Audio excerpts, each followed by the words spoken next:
Differential equation का meaning क्या है कि हमें जो भी डेरिवेटिव की फॉर्म में इक्वेशन दी होगी, चाहे वो फर्स्ट ऑर्डर डेरिवेटिव हो, चाहे वो सेकंड ऑर्डर डेरिवेटिव हो, लेकिन जो इक्वेशन होगी वो in the form of derivative होनी चाहिए। इक्वेशन तुमने जनरल फॉर्म की पढ़ रखी है, ax² + bx + c = 0।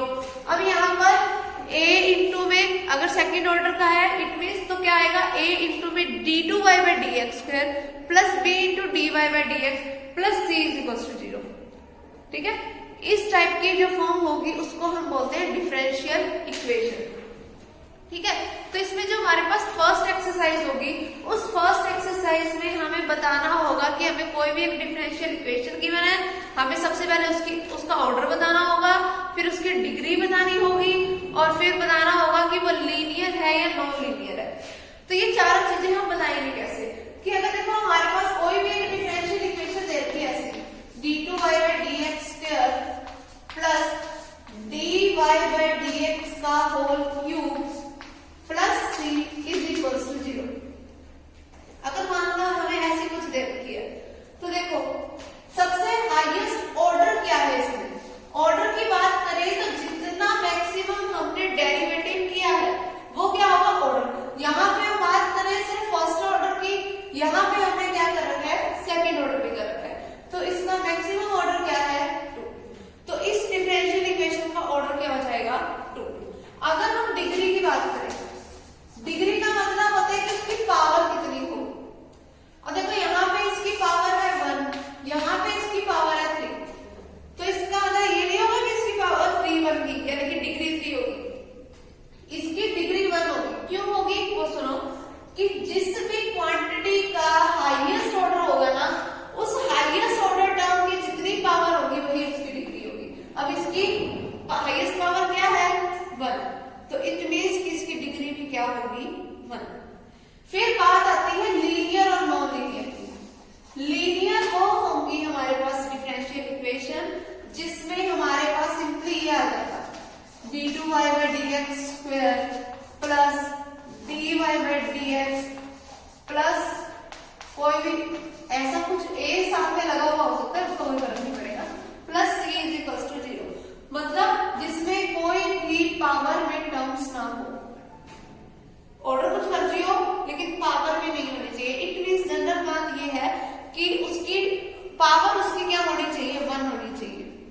ठीक, तो अब इन सब की पावर 1 है, तो यानी कि ये लीनियर है। अब ये लीनियर है या नॉन लीनियर, नॉन लीनियर। क्यों, क्योंकि यहाँ पे dy/dx की होल क्यूब थी, मतलब हम नॉन लीनियर तब भी बोल देंगे कि अगर मेरे पास कोई फॉर्म आ जाए y × dy/dx। अगर कोई डिपेंडेंट वेरिएबल की उसके डेरिवेटिव के साथ मल्टीप्लिकेशन पड़ी है तब भी वो नॉन लीनियर है। कोई dy/dx का होल स्क्वायर आ जाए तब भी वो नॉन लीनियर ही है। कोई d2y/dx² का होल स्क्वायर आ जाए तब भी वो नॉन लीनियर ही है। ठीक, तो ऐसी कोई भी कंडीशन आ जाए तब वो नॉन लीनियर है, लेकिन जब सबकी पावर 1 हो तो वो क्या है, लीनियर। ठीक, इसके साथ अगर बाय चांस ये x लगा होता ना तब भी ये लीनियर है, क्योंकि ये हमारे पास क्या है, इंडिपेंडेंट वेरिएबल, और ये क्या है, डिपेंडेंट। ठीक है, मतलब दो डिपेंडेंट वेरिएबल्स की मल्टीप्लिकेशन नहीं आनी चाहिए, सीधी बात ये है। और अगर कभी भी हमारे पास जो इक्वेशन दे रखी है उसमें हमारे पास कोई ट्रिग्नोमेट्री टाइप का फंक्शन भी है, मान लो ऐसा कुछ दे रखा है d2y/dx² + sin of dy/dx = 0।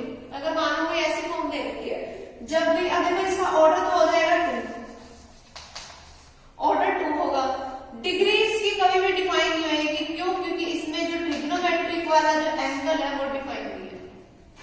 जब भी ट्रिग्नोमेट्रिक में एंगल कोई डेरिवेटिव की फॉर्म में पढ़ा तब उसकी डिग्री भी डिफाइन नहीं होगी, और हम उसकी लीनियरिटी और नॉन लीनियरिटी के लिए भी कोई बात नहीं करेंगे। समझ आ गई बात, ये है इसका बेसिक।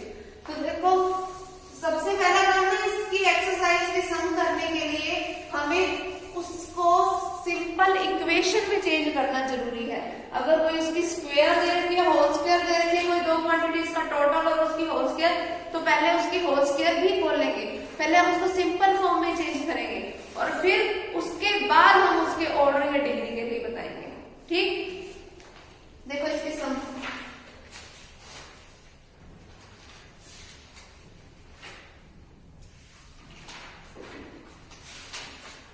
देखो फर्स्ट सम क्या है हमारे पास,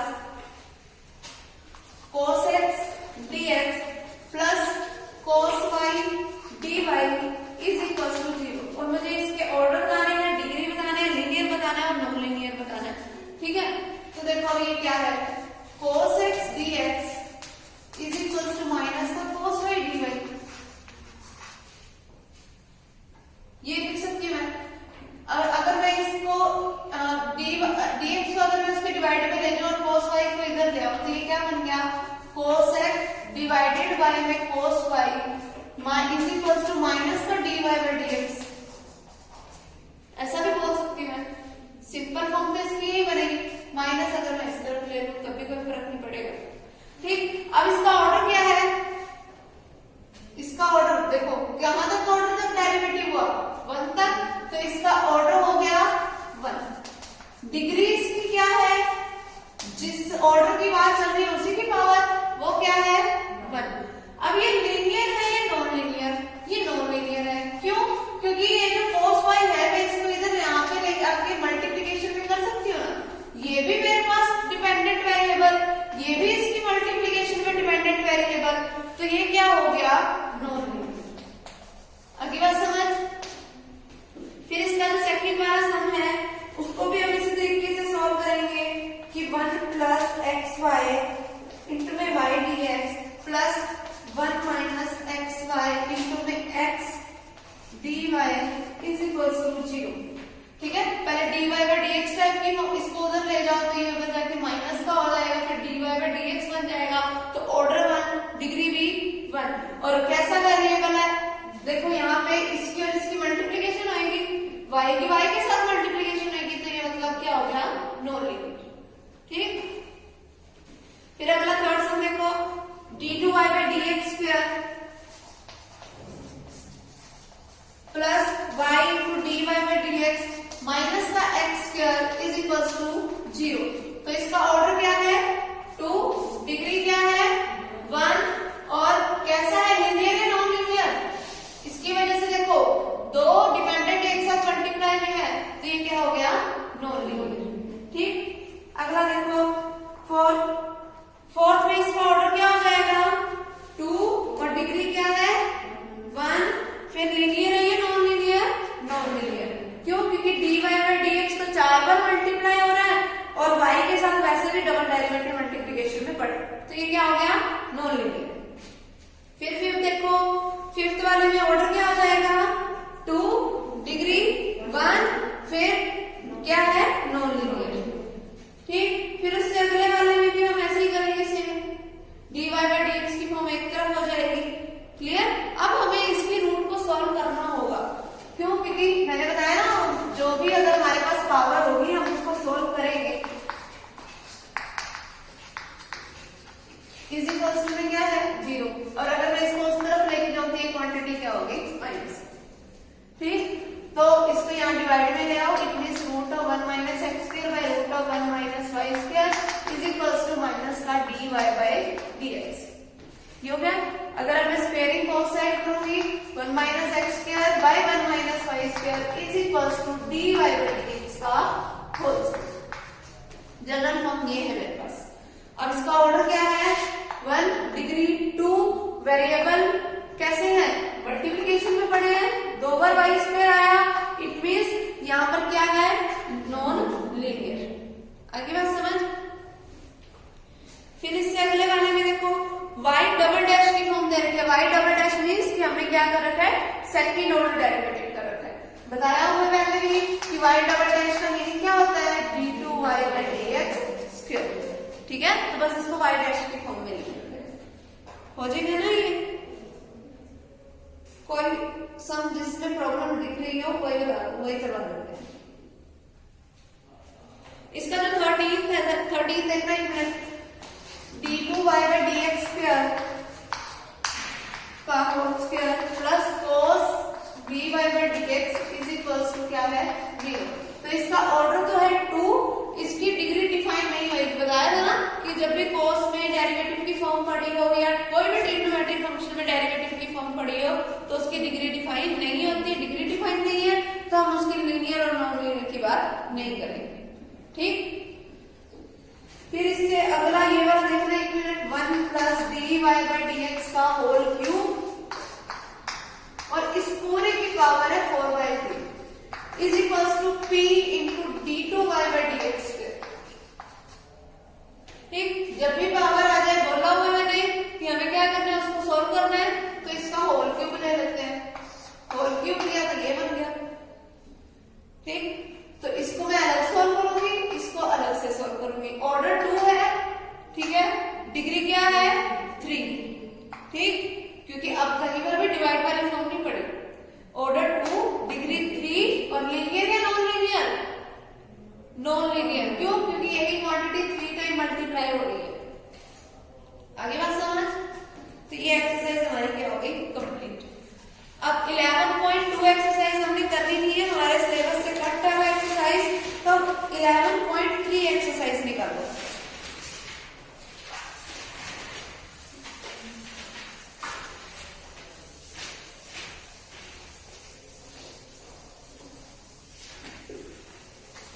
देखो इस 11.3 एक्सरसाइज में हमारे पास क्या है, solution of A differential equation. अब हमें सोल्यूशन बताना होगा डिफरेंशियल इक्वेशन का। देखो हमें ना एक सोल्यूशन भी दिया होगा और एक डिफरेंशियल इक्वेशन भी दी होगी।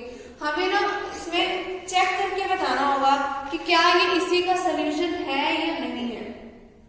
ठीक, कि हम सोल्यूशन जो दे रखा होगा ना, y की जो फॉर्म दे रखी होगी उसका डेरिवेटिव भी करके देखेंगे, डबल डेरिवेटिव भी करके देखेंगे, फिर वही लेफ्ट साइड में डबल डेरिवेटिव की वैल्यू भी, सिंगल डेरिवेटिव की वैल्यू भी वही पुट कर देंगे। अगर वो राइट साइड के इक्वल आ गया तो वो उसका सोल्यूशन है, अदरवाइज वो नहीं है। ठीक है, तो जो हम ये चेक वगैरह करते हैं सारा कुछ, उसे बोला जाता है कि जो भी अगर वो सेटिस्फाई कर गया तो इट मींस कि वो उसका सोल्यूशन है, तो हम उसको क्या बोलते हैं, कंप्लीट सोल्यूशन। अगर बाय चांस किसी सम में हमारे को x की कोई अलग अलग वैल्यू के लिए y की कोई अलग अलग वैल्यूज दे रखी है, क्योंकि हमने सोल्यूशन तो निकाल दिया, और कभी किसी सम में अगर x की कोई वैल्यू भी दे रखी है और अगर जो हमारा जो रिजल्ट निकला, अगर हमने उसमें उस x और y की वैल्यू को पुट भी किया ना, तो तब जो रिजल्ट बनता है ना, उसको बोला जाता है पर्टिकुलर सोल्यूशन। एक होता है कंप्लीट सोल्यूशन, एक होता है पर्टिकुलर सोल्यूशन। कंप्लीट सोल्यूशन होगा हमारे जनरल वैल्यूज की फॉर्म में, मतलब x और y की फॉर्म में। पर्टिकुलर सोल्यूशन का मतलब होता है कि जब हमने x और y की भी वैल्यू पुट कर दी और कोई कांस्टेंट क्वांटिटी की भी वहां से हमें वैल्यू पता चल गई उस x और y को पुट करने की वजह से, क्योंकि जो भी हमें इक्वेशन दे रखी है, अब जरूरी थोड़ी है कि उसमें सिर्फ x और y दे रखा हो, कोई a b c भी तो हो सकता है साथ में। अगर x और y की वैल्यू को पुट करने की वजह से अगर मुझे उस कांस्टेंट a b या c जो कुछ भी दे रखा था, अगर उनकी भी वैल्यूज पता चल गई, तो मैं एंड में करूंगी क्या, उस सोल्यूशन में उस a या b या c उसकी वैल्यू को डायरेक्ट पुट कर दूंगी। तब सिर्फ x और y में जो मेरा रिजल्ट बचा ना, विदाउट एनी अनदर कोई कांस्टेंट क्वांटिटी, उसको मैं क्या बोलूंगी, पर्टिकुलर सोल्यूशन। ठीक है, तो देखो हमारे पास को हम सॉल्व कैसे करेंगे इसके सम। एक्सरसाइज निकालो इसकी। देखो फर्स्ट सम क्या है, show that y is equal to 4 times of sin 3x is a solution of double derivative plus 9y is equal to 0। मुझे ये शो करना है कि क्या ये इसका सोल्यूशन है। ये मुझे पता कैसे चलेगा कि जो मुझे सोल्यूशन दे रखे ना, मैं उसका पहले फर्स्ट ऑर्डर डेरिवेटिव करूंगी, फिर सेकंड ऑर्डर डेरिवेटिव करूंगी, फिर सेकंड ऑर्डर डेरिवेटिव की वैल्यू को भी यहाँ पे पुट कर दूंगी, इस y की वैल्यू को भी यहाँ पे पुट कर दूंगी। अगर लेफ्ट साइड में पुट करने पे रिजल्ट 0 आ गया, तब तो वो इसका सोल्यूशन है, अदरवाइज वो नहीं है। ठीक है, चेक करते हैं।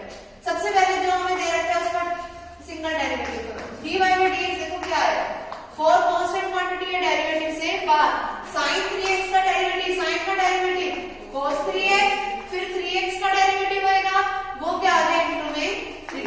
4 इंटू 3 क्या होता है, 12 cos 3x।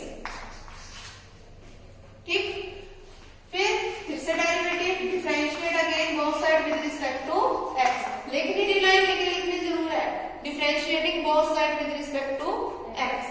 अब मैंने इसका फिर से डेरिवेटिव किया, 12 कांस्टेंट क्वांटिटी है, डेरिवेटिव से बाहर। cos 3x का डेरिवेटिव क्या होता है, माइनस का sin और साथ में इनटू में क्या आ जाएगा 3x का डेरिवेटिव करके 3। तो ये क्या बन गया माइनस का 36 sin 3x। ये किसके इक्वल है d2y/dx स्क्वायर। देखना मैं इसको ऐसे लिख सकती हूँ d2y/dx square is equal to minus का 34 है, इसको मैं लिख सकती हूँ माइनस का 9 इंटू में 4 sin 3x। तो ये क्या हो गया d2y/dx square is equal to minus का 9। देखना ये वाली क्वांटिटी किसके इक्वल थी y के, तो इज इक्वल टू माइनस का 9y आ गया, जो कि इधर आके क्या हो जाएगा प्लस का 9y इज इक्वल टू 0। ये बन गया मेरा। तो यानी कि ये इसका सॉल्यूशन था। ठीक, समझ आ गई बात। सेकंड सम भी ऐसी है, देखो y मुझे क्या दे रखा है a cos x plus b sin x दे रखा है। ठीक है, मुझे ये प्रूफ करना है कि cos x dy/dx plus y into sin x is equal to something b के, ये प्रूफ करना है। ठीक, तो मतलब मुझे इसमें जो प्रूफ करना है उसमें मुझे सिर्फ सिंगल डेरिवेटिव चाहिए, तो इसका सिर्फ मैं वन टाइम डेरिवेटिव ही ले लूंगी। इसका मैंने डेरिवेटिव किया तो देखो dy/dx क्या बना a as it is, cos x का डेरिवेटिव क्या होता है माइनस का sin x, तो ये क्या बन गया माइनस का a sin x plus b as it is sin x का डेरिवेटिव cos x। अब इन वैल्यू को इसकी लेफ्ट साइड में पुट करो। लेफ्ट साइड में अगर मैंने पुट किया तो cos x का cos x as it is into में क्या आएगा dy/dx। dy/dx की वैल्यू मैंने अभी निकाली, क्या है माइनस का a sin x प्लस का b cos x प्लस का फिर क्या पड़ा हमारे पास y क्या है मेरा a cos x plus b sin x into में क्या है sin x। ठीक, अब इसका रिजल्ट b के इक्वल आना चाहिए, चेक कर लेते हैं। cos x के अंदर मल्टीप्लाई कराई क्या है माइनस का a sin x cos x, cos x किसके साथ हुई तो b cos के x बन गया, फिर इस a cos x की sin x के साथ यानी कि a sin x cos x, फिर b sin x की sin x के साथ b sin square x। a sin x cos x से sin x cos x cancel, b cos square x plus b sin square x, b common अंदर क्या बचा sin square plus cos square जिसकी value क्या होती है 1, क्या बन गया b into 1 b। तो ये आ गया ना राइट साइड के इक्वल, यानी कि ये भी इसका सॉल्यूशन था। क्लियर। अगला देखो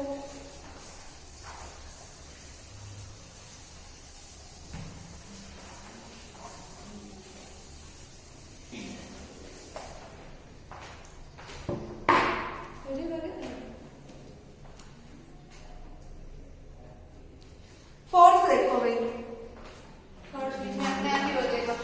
y is equal to e raise to the power minus x plus ax plus b। Check करना है कि ये सोल्यूशन इसका है या नहीं है। किसका e raise to the power x d2y/dx square is equal to 1। ये डबल डेरिवेटिव चाहिए तो डबल डेरिवेटिव कर लेते हैं। देखो dy/dx क्या आएगा, e की पावर माइनस x का डेरिवेटिव क्या होता है e की पावर माइनस x, फिर माइनस x का डेरिवेटिव करेंगे तो माइनस का। ठीक, फिर ax का डेरिवेटिव a, b का डेरिवेटिव 0। अब इसका डबल डेरिवेटिव कर दो d2y/dx का, देखो क्या आएगा माइनस का एज इट इज, और e की पावर माइनस x का डेरिवेटिव फिर से माइनस का, e की पावर माइनस x आ जाएगा, फिर a का डेरिवेटिव 0।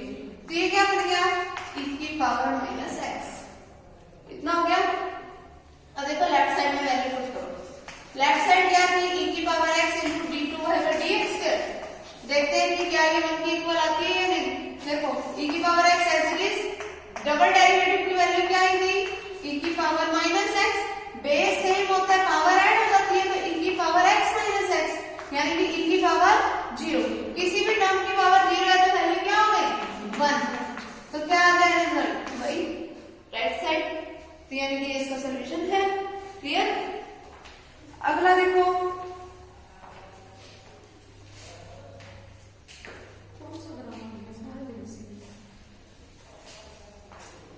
देखो y क्या दे रखा है a cos nx plus b sin nx, ठीक है, और मुझे ये प्रूफ करना है कि double derivative plus n square y is equals to 0 होगा। ठीक है, डबल डेरिवेटिव चाहिए तो सबसे पहले हम dy बाय dx करेंगे। क्या आएगा, a कांस्टेंट क्वांटिटी है, डेरिवेटिव से बाहर cos nx का डेरिवेटिव क्या आ जाएगा, माइनस का sin nx, और nx का डेरिवेटिव क्या आ जाएगा, माइनस का ये बन गया n। ठीक है, फिर प्लस में यहां से क्या बनेगा, bn cos nx। ठीक है, अब इसका कैसे derivative, d2y by dx square, देखो क्या बना, माइनस का na as this, sin nx का डेरिवेटिव cos nx, और nx का डेरिवेटिव n, तो ये क्या आ गया n स्क्वायर। ठीक, फिर प्लस में ये क्या बन जाएगा, bn स्क्वायर sin nx, और cos का डेरिवेटिव भी नेगेटिव में होता है, तो ये क्या बन गया, माइनस। ठीक, ये बन गया। अब इसमें कॉमन क्या है, माइनस का n स्क्वायर, माइनस का n स्क्वायर कॉमन ले लो, अंदर क्या बन गया, a cos nx plus b sin nx, जिसका मतलब क्या हुआ, ये क्या था, y तो था, तो माइनस का n स्क्वायर y जो भी इधर आके प्लस हो जाएगा, ये रिजल्ट मैंने प्रूफ किया। अरे समझ इजी है ना। सम बताओ अगला कौन सा ग्राफ, सारे ऐसे हैं, सिर्फ डेरिवेटिव करके वैल्यूज पुट करनी है।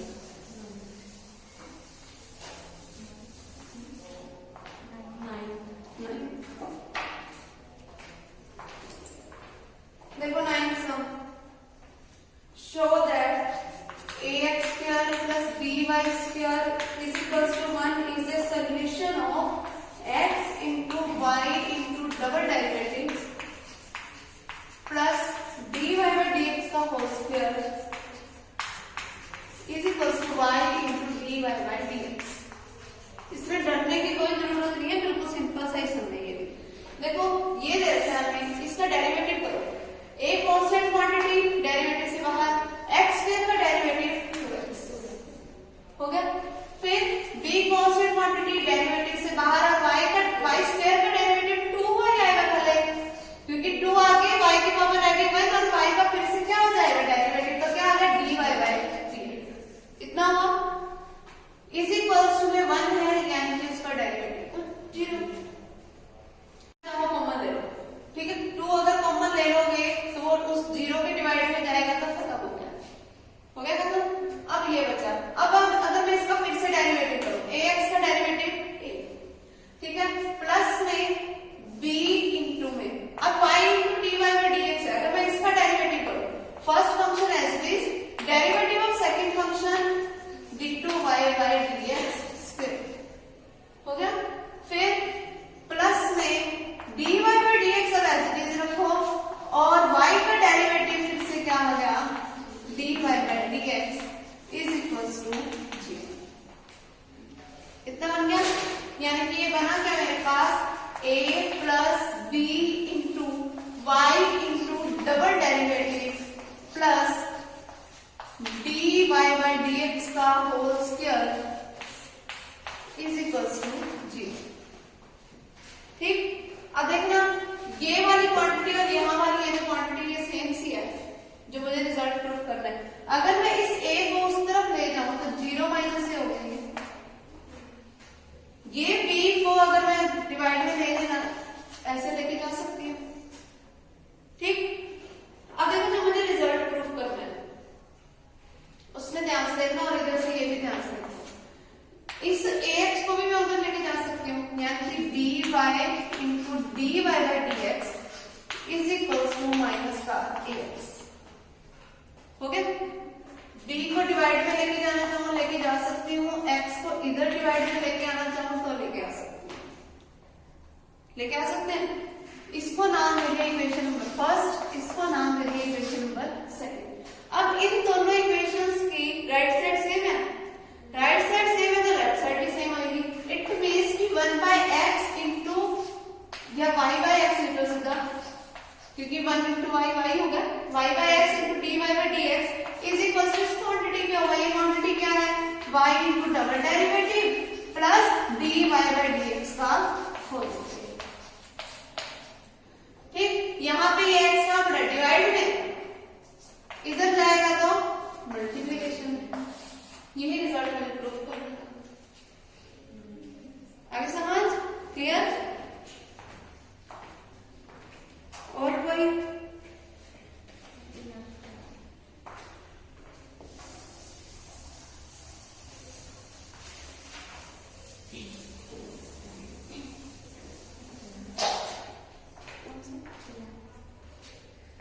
इलेवन देखो भाई, वेरीफाई दैट बोथ, देखो y cx plus a by c, देखो हमें ना दो अलग अलग सोल्यूशन दे रखे हैं और हमें ये बताना है कि जो दोनों सोल्यूशन है ना इस डिफरेंशियल इक्वेशन को सेटिस्फाई करते हैं। पहले बस एक ही दिया होता था और हम एक के लिए प्रूफ करते थे, अब पहले एक पार्ट को करोगे फिर दूसरे पार्ट को करोगे, बिल्कुल सेम एक चीज है और कुछ भी नहीं। देखो हमारे पास डिफरेंशियल इक्वेशन क्या है, y is equals to x into dy by dx plus a into dx by dy। इसका सोल्यूशन है या नहीं है ये प्रूफ कर दे। तो सबसे पहले इसका डेरिवेटिव करो, dy by dx, देखो क्या बनेगा हमारे पास, c कांस्टेंट क्वांटिटी, डेरिवेटिव से बाहर x का डेरिवेटिव 1, ठीक, और a by c है ना, सिर्फ a by c का डेरिवेटिव, a और c दोनों ही कांस्टेंट्स हैं, उनका डेरिवेटिव 0, तो dy by dx की वैल्यू आ गई c, तो dx by dy भी चाहिए, यानी इसका रेसिप्रोकल भी चाहिए, जिसका रिजल्ट क्या आएगा 1 by c, ठीक है। अब लेफ्ट साइड क्या है मेरे पास, y, जिसका मतलब है मेरे पास cx plus a by c। अब राइट साइड पे आ जाओ, राइट साइड क्या है, x into dy by dx, x into dy by dx की वैल्यू c, तो x into c, cx ही हो गया। फिर प्लस में क्या बोला, a into dx by dy, यानी कि a by c, ये दोनों सेम है, यानी कि इसको सेटिस्फाई कर, बस यही था। फिर सेम अगली कर्व के लिए भी हम ऐसे प्रूफ करेंगे, ठीक। अगला देखो 12th some, y is equals to cos of cos x, क्या ये इसका सोल्यूशन है, d2y by dx square minus का cot x into dy by dx, फिर प्लस में y into sin square x is equals to 0। ये लेना मैंने, देखो डबल डेरिवेटिव की जरूरत है तो पहले तो सिंगल डेरिवेटिव करो, dy by dx क्या आएगा, इस cos का डेरिवेटिव माइनस का sin ऑफ cos x, और अंदर वाले cos x का डेरिवेटिव करोगे वो क्या आएगा, माइनस का sin x, माइनस माइनस हो गया। डबल डेरिवेटिव क्या आएगा, d2y by dx स्क्वायर, वो मेरे पास क्या बनेगा, देखो दो फंक्शंस प्रोडक्ट में है, प्रोडक्ट रूल लगेगा, first function as it is, sine of cos x को मैंने एज इट इज रख दिया, sin x का डेरिवेटिव किया वो आ गया cos x, फिर प्लस में इस sin x का एज इट इज रखो और इसका डेरिवेटिव करोगे, sin का डेरिवेटिव क्या हो गया, cos of cos x, और इनटू में cos x का डेरिवेटिव क्या आएगा, माइनस का sin x, तो ये क्या हो गया, माइनस, इतना बन गया। अब sin x into sin x, sin square, इतना बन गया ना। अब देखो जो रिजल्ट मुझे प्रूफ करना है, d2y by dx स्क्वायर इज इक्वल्स टू, देखना ये वाली जो क्वांटिटी है इसको cos x को मैं ऐसे लिख सकती हूँ, sin x से मैंने मल्टीप्लाई भी करवा दिया, डिवाइड भी करवा दिया, लिख सकती हूँ। अब ये वाली जो क्वांटिटी है ये सेम dy by dx है, और ये क्या बन गया, cos by sin cot x, into में ये वाला मेरा बन गया dy by dx, फिर माइनस में पड़ा है sin स्क्वायर x, और ये क्या था मेरा y, इसी बस भी है। अब इनको इधर लेके आऊंगी तो ये क्वांटिटी नेगेटिव हो जाएगी, ये पॉजिटिव है, तो उसमें 0, ये प्रूफ करना था मुझे, ये प्रूफ करना था मुझे, ठीक है ना। अब देखो नेक्स्ट वाले में बस यही है, तो उसके हमारे को ब्रैकेट में क्या रहेगा, log x, log x का वही डेरिवेटिव करोगे 1 by x, बाकी कोई फर्क नहीं है इसके सामने। नेक्स्ट हम खुद ट्राई करना, ये एक्सरसाइज हमारी कंप्लीट है।